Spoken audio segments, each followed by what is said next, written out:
I'm E.G. Marshall. Is there any one of us, no matter how rich or poor, who wouldn't feel a thrill if we opened a piece of ordinary-seeming mail one day to read, "By the terms of my late client's will, I am authorized to tell you that you are a sole heir to his entire estate"? That's what this story is about. Get in, Mr. Adams. Please do as he says, George. All right, Martha. And now, where are you taking us, Mr. Falcone? I'm taking you and your wife for a ride, Mr. Adams.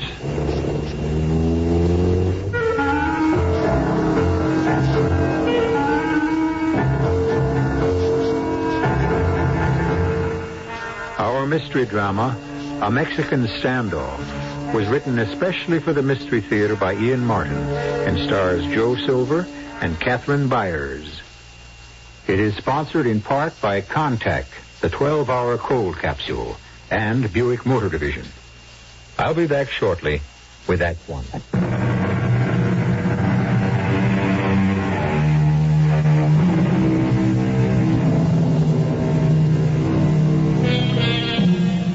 Of course, all of us receive this kind of mail constantly. Dear Mr. or Mrs. Blank, your retirement estate is waiting if you only solve the puzzle on page 7. Well, I won't belabor the point. Come on, trash.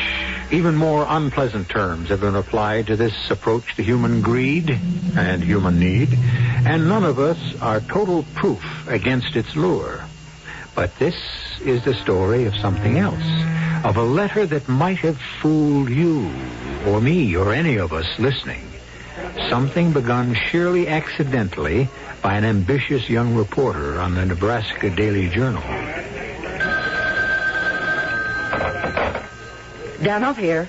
Ed Grandy, City Desk. Tanya, I got your idea for the series. You want to have lunch at the Spare Rib and kick it around? Sure thing, Mr. Grady. Where better for an enterprising young lady reporter than the Spare Rib? That's where you chauvinistic pigs figure us girls began.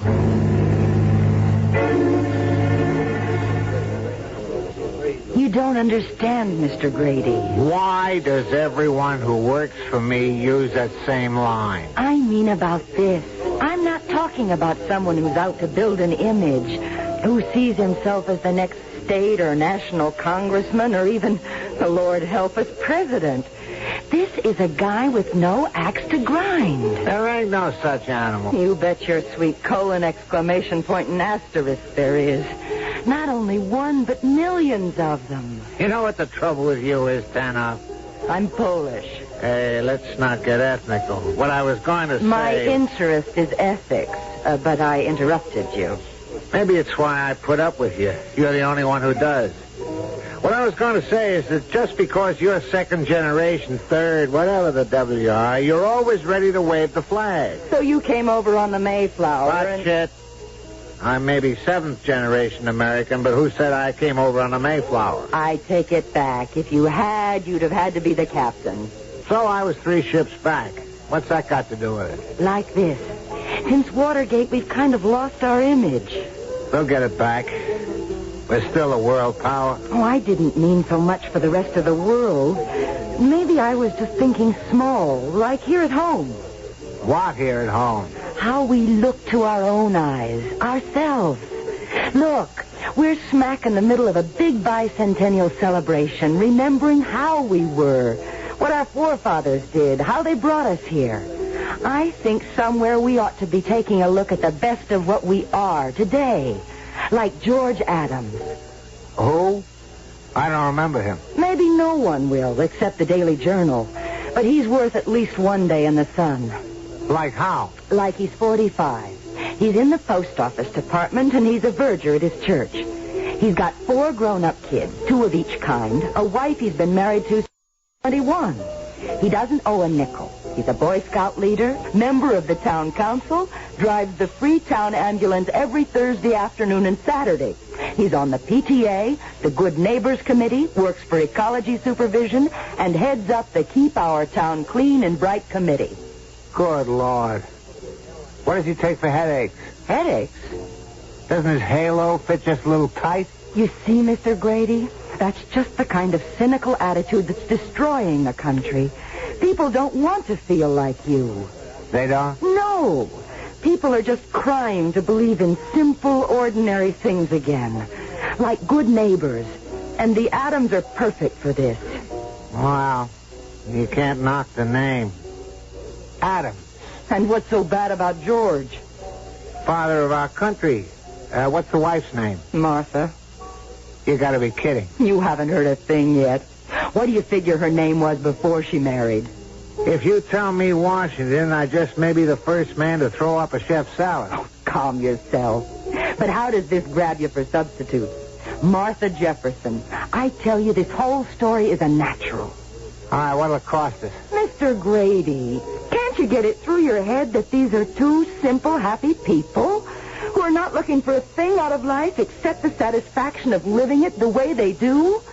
Which in my book is something very special, even if they don't know it. I just wish we were a national publication, because I think George and Martha Adams would bring a breath of fresh, clean life into the whole rotten, uneasy world America has slipped into being. Okay. Take it easy before you knock the coffee over. I won't take it easy, because I know I'm onto something good and productive and right. The Adams aren't the only people in this country like they are. I just think they're two damn good representatives of what most of our people are really all about. You know something, kid? You're so smoking hot about this, you're getting me all steamed up. Maybe I'll go for it. All right, how do you see it? A full page, or at least 3 to 4 columns op-ed. We can run it Monday through Friday with a big wrap-up in the weekend edition. And no payoff? Not a cent. What are you going to call it? Mr. Good Citizen USA. All right, Tanya. It's your baby. You got a deal. Here's good luck to Mr. George Adams, Mr. Good Citizen USA.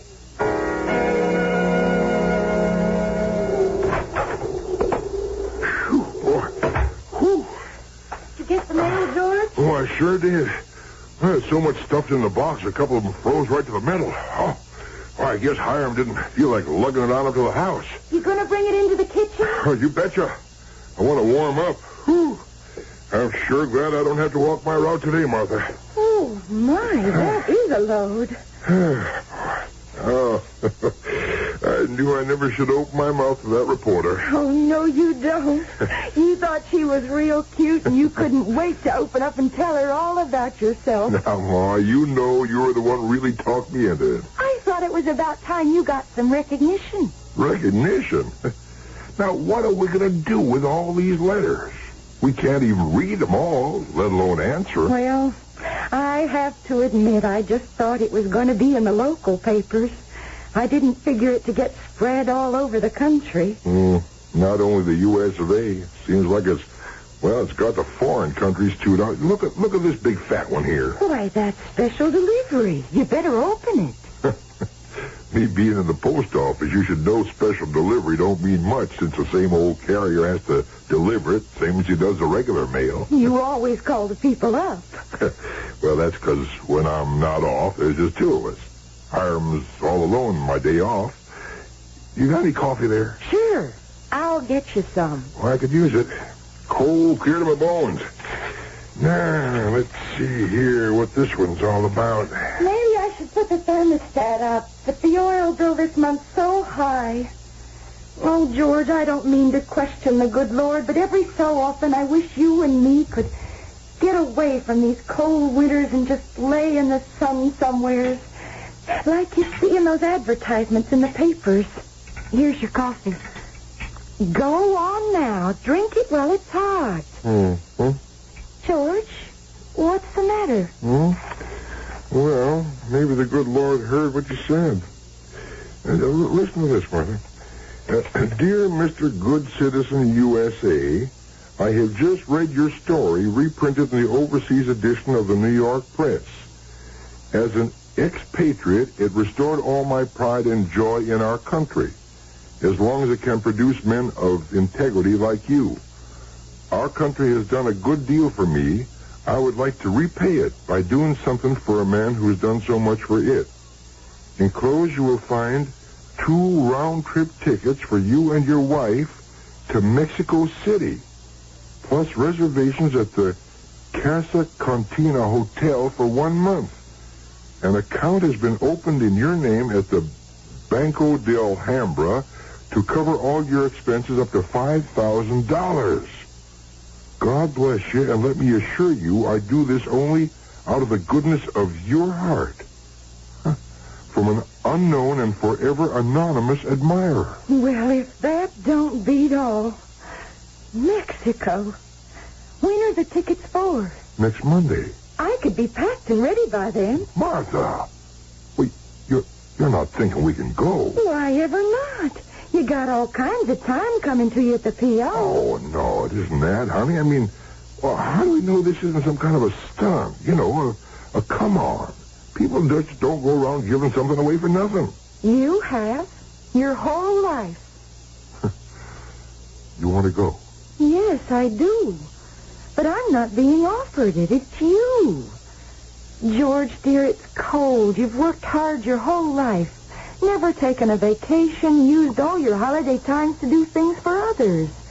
You deserve to get away where it's warm and sunny and exciting, and for once someone's doing something for you. It's not what I want to. I just think you ought to. Oh. Well, honey, I just don't know. How do I know this is all, well, like the fellow says, on the up and up? Well, why don't you let the people who got you into this check that out for you? Why not talk with Mr. Grady?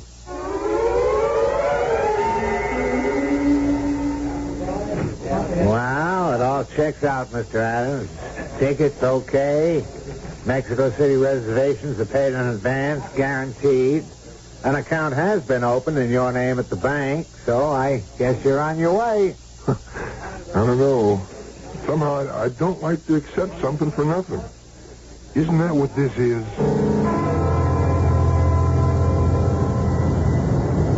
No, George, this is nice.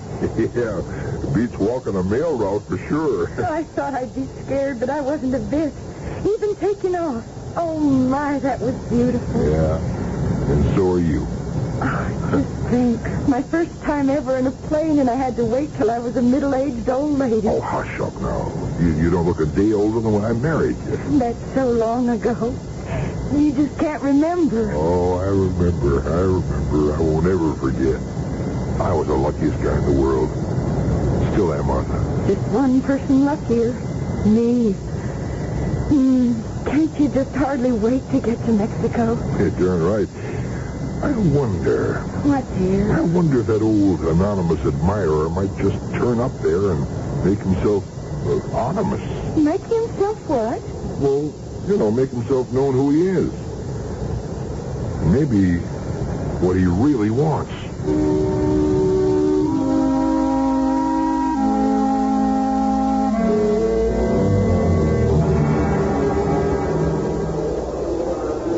Excuse me.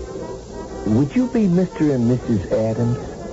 George Adams? That's right. Well, I reckon now you know that we are.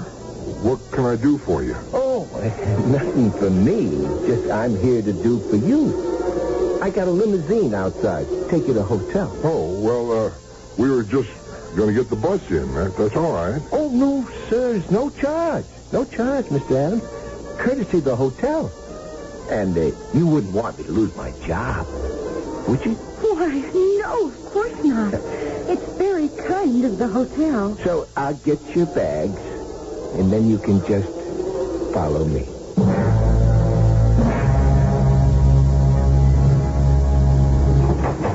There, you just climb right in, ma'am. Why, thank you. What is it, Martha? Just sit down, Mrs. Adams, and tell your husband to follow right in. I'm all right, George. Better get in, dear. Oh, just a minute, honey. You don't sound right. Something...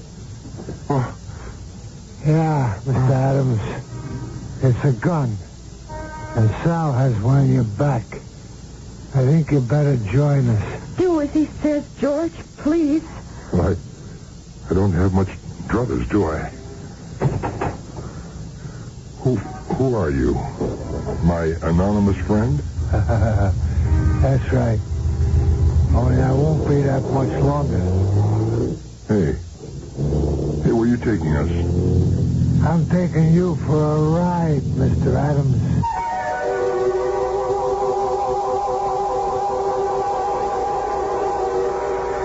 It was all too easy, wasn't it? In this cynical world of ours, I'm afraid nobody gets anything for nothing. Free, no strings attached. But what are the strings? And what could Mr. Good Citizen USA possibly have in common with an obvious gangster? I'll return shortly with Act 2.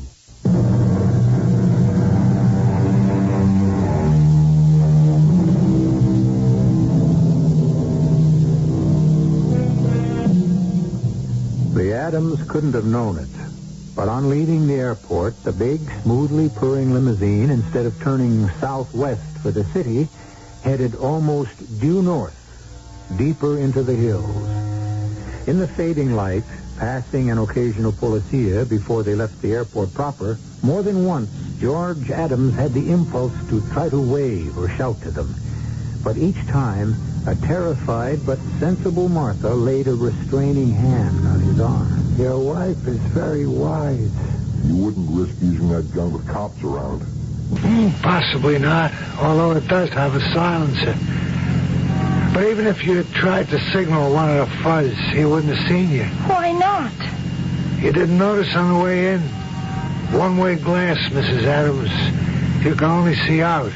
And, don't get any fancy ideas of grabbing the gun, Mr. Adams. You couldn't get out of here without Sal opening up from outside. I suppose the glass between us and the driver is bulletproof? Yeah, it's all bulletproof. What do you want with us, Mr. Anonymous or whoever you are? You don't recognize me? Should we? I used to get a lot of press coverage. A lot more than Mr. Good Citizen here. I was number one also, only not quite in the same class. The mobsters, Falcone, Gino Falcone. Sure. The picture was always up on the bulletin board just a few years ago. Bulletin board? Yeah, at the post office. Oh, yeah, that's right. I forgot you were the department. You have something to do with the post office, Mr. Falcone? Not exactly. It's just that for a while there, I was a real celebrity, like your husband. One of the 10 most wanted. Right, Mr. Adams? Yes, but I thought you were in Italy or somewhere. Yeah. So most people, I hope. Including Uncle Sam. Only I ain't anymore. I'm Gino Falcone. Right here in Mexico where the U.S. can't touch me. But, Mr. Adams, I got $2 million in cash waiting for me in the States. And I can't get to it. So that's where you come in. I don't get you. You will. Just as soon as we get where we're going, I'm going to tell you just how.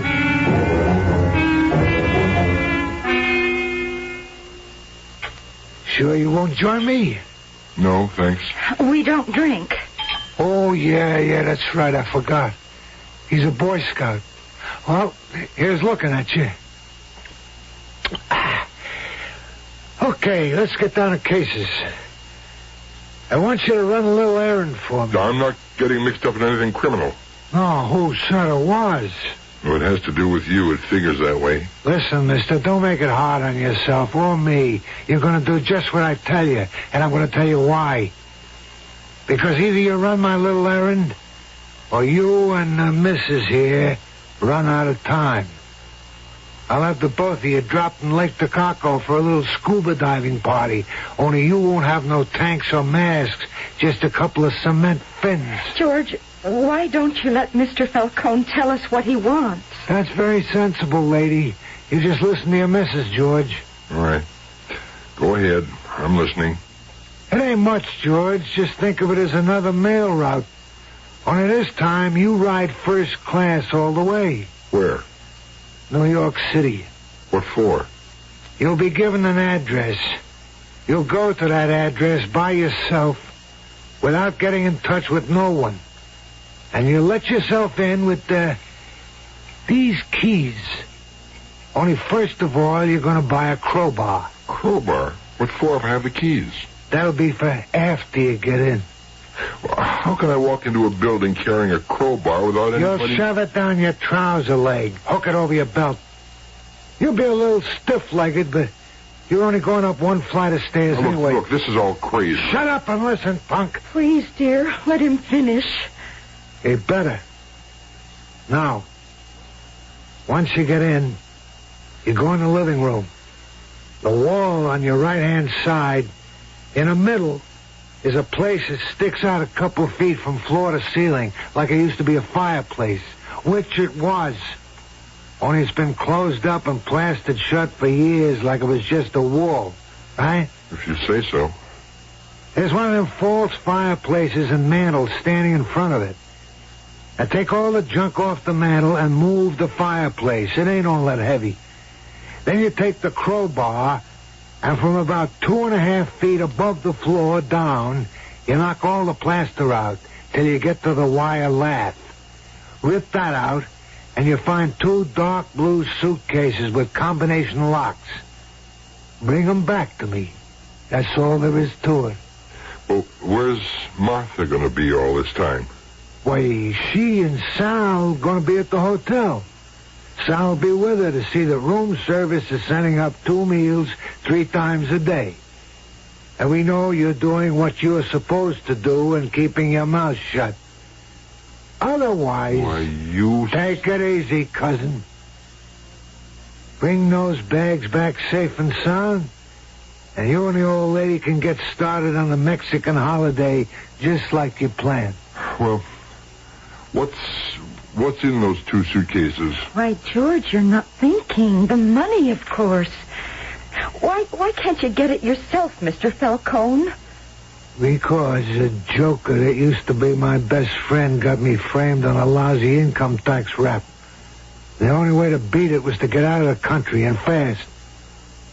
Now, even Italy was getting too hot for me. It looked like they might be able to extradite me, and besides, something else came up. Well, that don't matter now. Are you really serious about all this? Baby, I don't kid around. Never. No, I mean, this apartment. What about whoever lives there? She don't anymore. She? Your wife? No. My mother. She died. Oh, I'm sorry. So am I. The day I read the obituary, that was the same day I read about you. I knew I had to move fast, and I figured you was the answer, so I sent the letter. Well, why me? Cousin, you got any notion what most guys could do to get their hands on $2 million cash that can't be traced?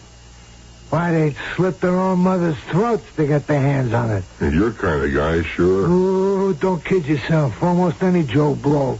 He'd run out on his wife, his kids, anything to be that rich.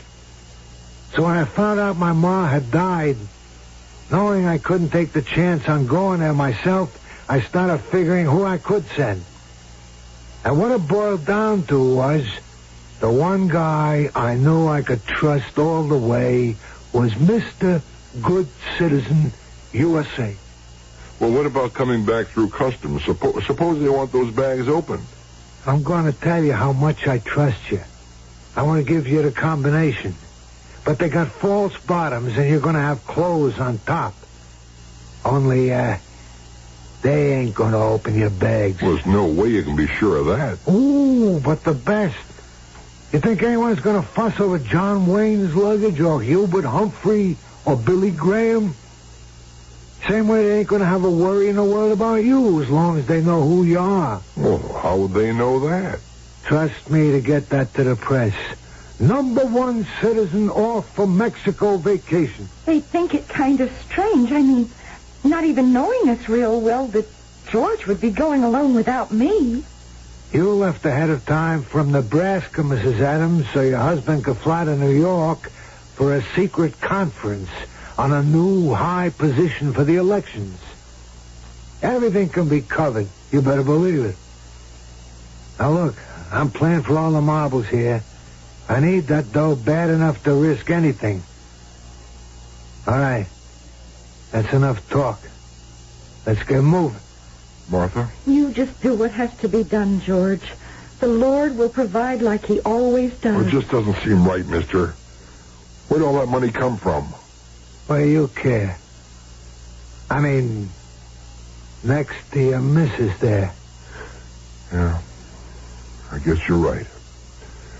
Okay, let's get it over with. Let's get those suitcases. All right, Mr. Adams. You'll go down the back staircase and out to the rear. Your driver will be waiting for you. We get going. Well, are you going down with me? You kidding? Me and the missus will be here. Nice and cozy. Waiting for you to get back. What's to worry? It's a suite with 2 bedrooms. Look, if you so much as... Come on, Crumb. The lady should excuse me, but she ain't my type. Don't worry about me, George. I'll be all right. Just get back as soon as you can. Well, I have to be back on the flight they booked, honey. I'll see you then. Bye, darling. Don't worry about me. God's with us. Same as he was when he gave you to me. He won't take you away. Okay, Adams, you got company to make sure you get on that plane. So don't break it up, man. You got as much writing on this as the rest of us.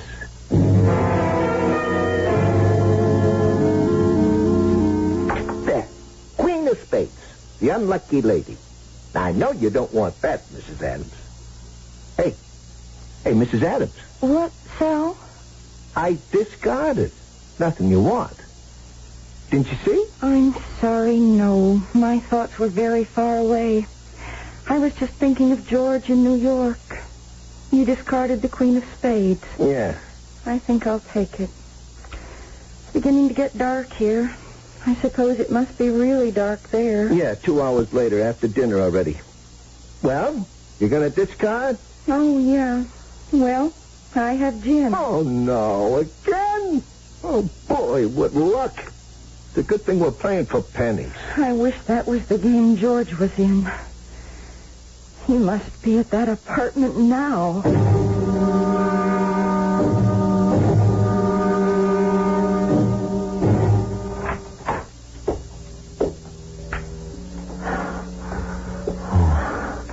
How'd I ever get into this? Just like he said. I get this crowbar out of here. Get these things off the mantle. Now get fireplace here. That's it. Now the crowbar. I hope this doesn't make too much noise. Okay, just hold it right there. Don't even breathe. I've been waiting for someone like you.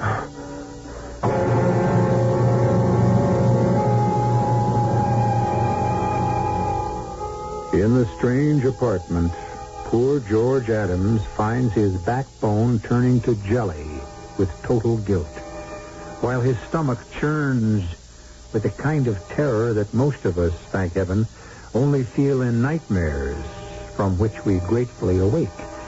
But George Adams is awake and is guilty, and this nightmare will not go away. I'll return shortly with that.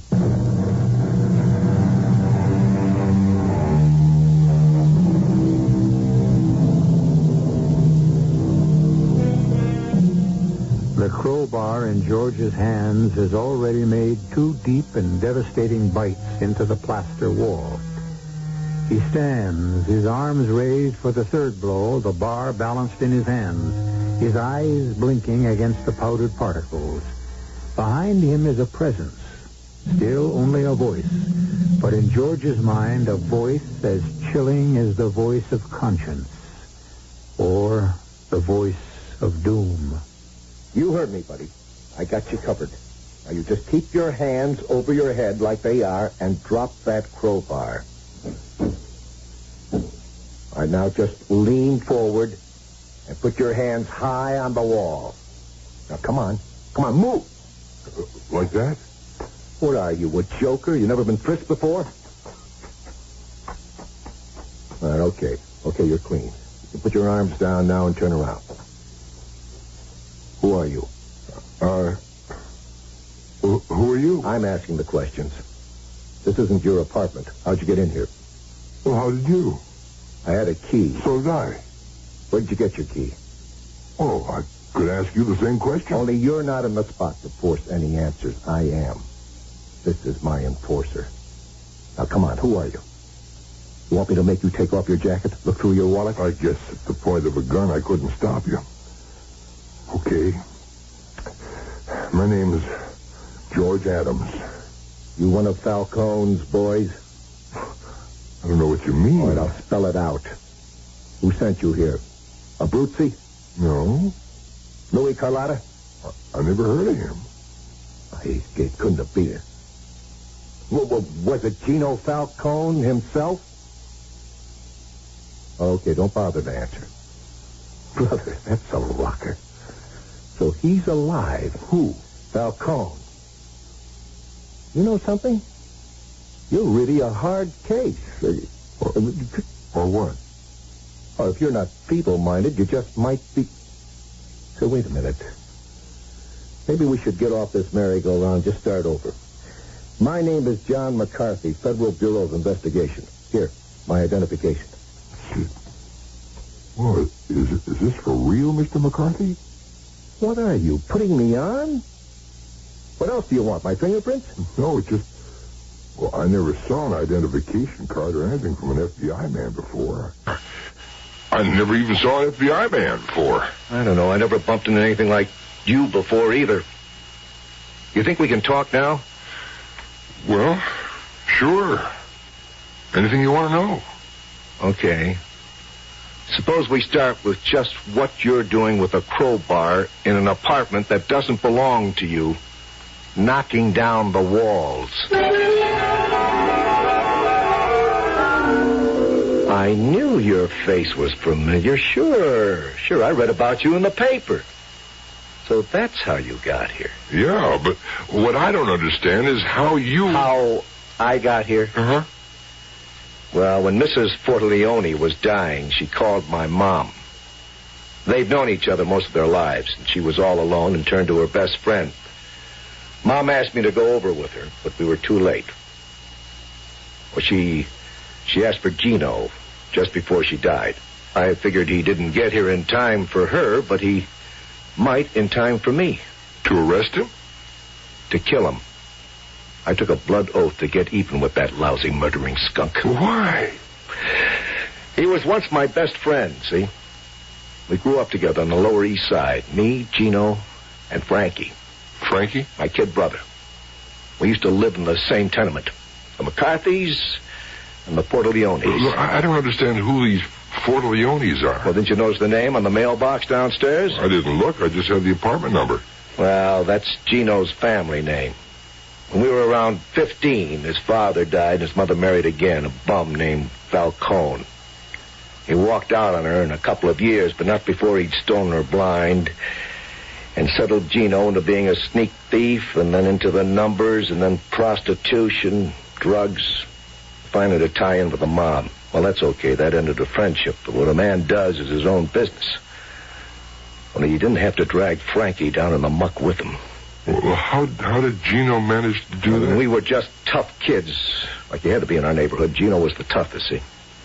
We all sort of looked up to him because he was smart, too, see? But Frankie worshipped him. Gino could do no wrong. Yeah, he steered Frankie wrong, all right. It's too bad he isn't still around to see it. He died? He died. How? I shot him. What? I killed my own brother. How could you... Well, you don't think I did it deliberately, do you? Then how? How did you? When we went to pick up Gino on the income tax rap, Frankie was one of the jerks who tried to protect him while he slipped away and left them all holding the bag. Frankie's thanks from Gino was a bullet in the gut. It had to be my bullet. Oh... I don't know what to say, Mr. McCarthy. There's nothing to say. There's no words. Just this. I got a special bullet waiting for Gino. Now I know where to find him. And at last I can deliver it personally. No. What do you mean, no? You're not going to find out from me how to get to him. What side of the law are you on? I always thought that would be easy to answer, but now, as long as there's any danger to Martha, there's only one law I'm going to follow. Anything that protects her. Suppose I arrest you right now and you don't get back with the money. Then what do you do? You wouldn't do that, Mr. McCarthy. You lost a brother. It wasn't your fault, but it was your hand that killed him. You going to force me to do that to my wife? I'll tell you what. First off, let's you and me find out if the money's there. And then we'll talk. So go ahead. You get busy with that crowbar. Okay.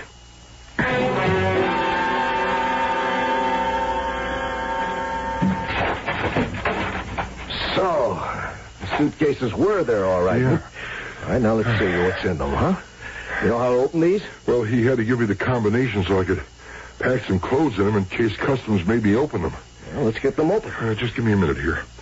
See, 13 right, 8 left, 24 forward. Yeah, that's it there. Oh, it's empty. Let's have a look.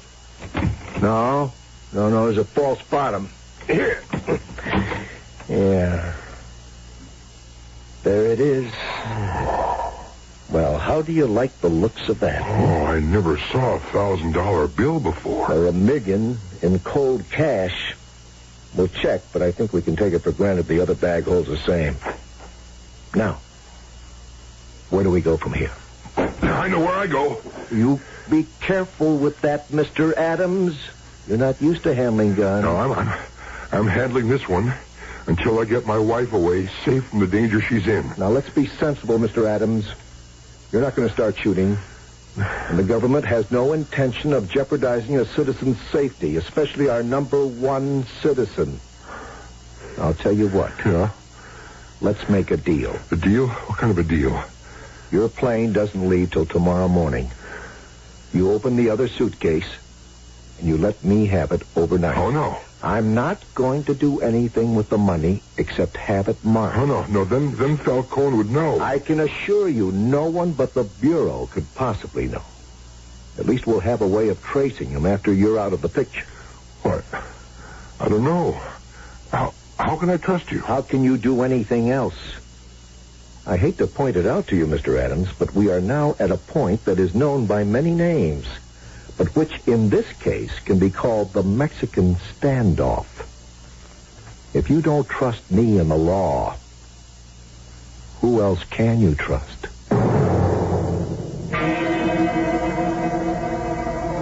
Thank heaven. I thought you'd never get here. Just relax, George, relax. I had to wait till the reporters were through with you. Is the money still there? Trust me. And covered up with a nice selection of summer suits for a Mexican vacation. Now, I heard your plane called, so long and good luck. I want to thank you, Mac. And once I get Martha out of this, I hope you nail him. Don't you worry. This is the one that won't get away. How do you mean? Vamos, amigo. Your plane's about to take off. Hasta la vista.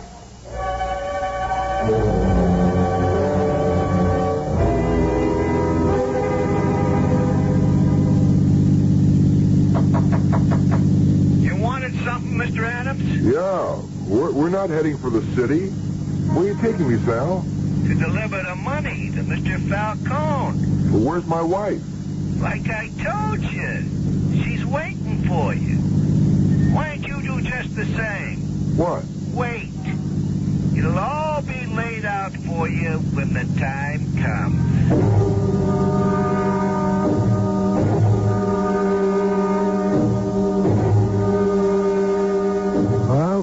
All seems to be here. You had no trouble? I just followed instructions. Pretty good hiding place, huh? Why not a bank, a safe deposit box? No, Mrs. Adams, no chance. Big brother government knew every step I made, except this one. All right, now, I did what you wanted. I brought you what you sent me for. Now, Can Martha and I go? You anxious for that gay Mexican holiday? I don't want any holiday at your expense. Now, look, I never go back on my word. Only now I can promise you both a much longer one to share together. Now, you put that gun away or I'll take it away from you. I don't think you'd make it. George, don't. Don't you see? If he doesn't do it, he'll have one of his guns will take care of us. Now, run, Martha. I won't let him get away with it.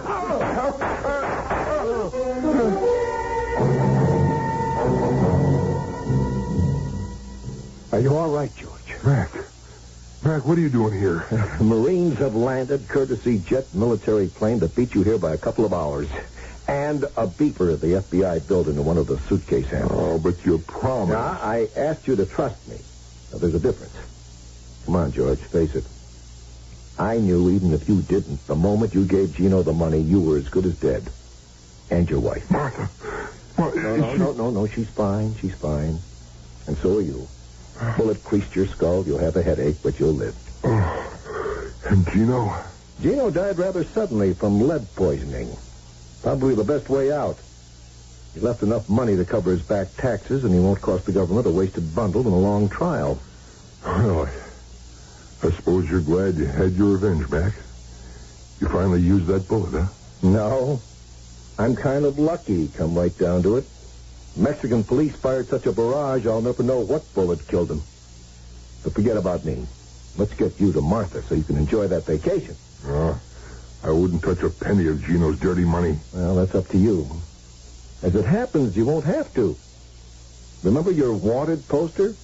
There was a $10,000 reward for information leading to Gino's capture. Well, that's all yours.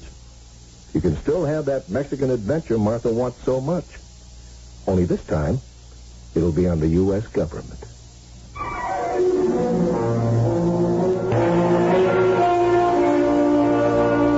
So all is well that ends well. And this could hardly have ended better. Extradition is a tangled web. And so many crooks use it to entangle legitimate government prosecution against them. This time, the spider was caught in his own sticky web. I'll be back shortly.